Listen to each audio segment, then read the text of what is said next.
పంపిణీ నిర్వహించారు. Mid Maneru project కారణంగా నిర్వాసితులైన 1550 కుటుంబాలకు ఈ పత్రాలను ప్రభుత్వ విప్ ఆది శ్రీనివాస్, కలెక్టర్ సందీప్ కుమార్ అందజేశారు. ఈ సందర్భంగా వారు మాట్లాడుతూ ఒక్కో ఇంటికి 5 లక్షల రూపాయల చొప్పున ప్రభుత్వం నిధులు కేటాయించామని, లబ్ధిదారులు వెంటనే ఇళ్ల నిర్మాణం ప్రారంభించాలని సూచించారు. ఇప్పటి వరకు మొత్తం 2889 ఇళ్లు మంజూరయ్యాయని పేర్కొన్నారు. మీ అందరికీ ఒకటి విజ్ఞప్తి చేస్తున్నాం, కష్టాలు ఉన్న వారి వెంట కాంగ్రెస్ పార్టీ ఉంటుంది. ఆ కష్టాలను పరిగెత్తే కార్యక్రమంలో కాంగ్రెస్ పార్టీ ఉంటుంది. నిస్సాయులకు సాయాన్ని అందించడం లక్ష్యంగా కాంగ్రెస్ పార్టీ ప్రభుత్వం ఉంది.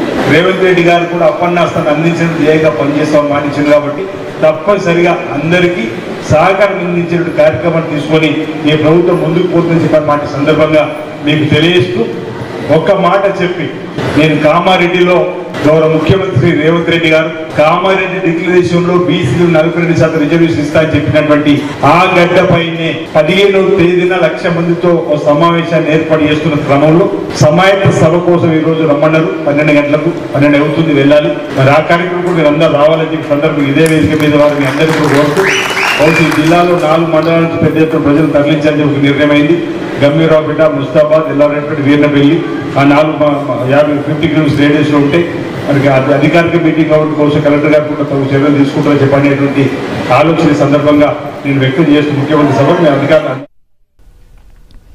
భద్రాద్రి కొత్తగూడెం జిల్లాలోని అశ్వారావుపేట పామాయిల్ ఫ్యాక్టరీని రాష్ట్ర వ్యవసాయ శాఖ మంత్రి తుమ్మల నాగేశ్వరరావు ఆకస్మికంగా తనిఖీ చేశారు.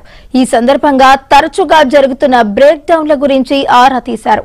ఫ్యాక్టరీలో చిన్న చిన్న సమస్యలను భూతద్దంలో చూపించవద్దని, సాంకేతిక సమస్యలపై దృష్టి పెట్టాలని సూచించారు. సిబ్బంది అవకతవకలకు పాల్పడితే తొలగిస్తామని హెచ్చరించారు.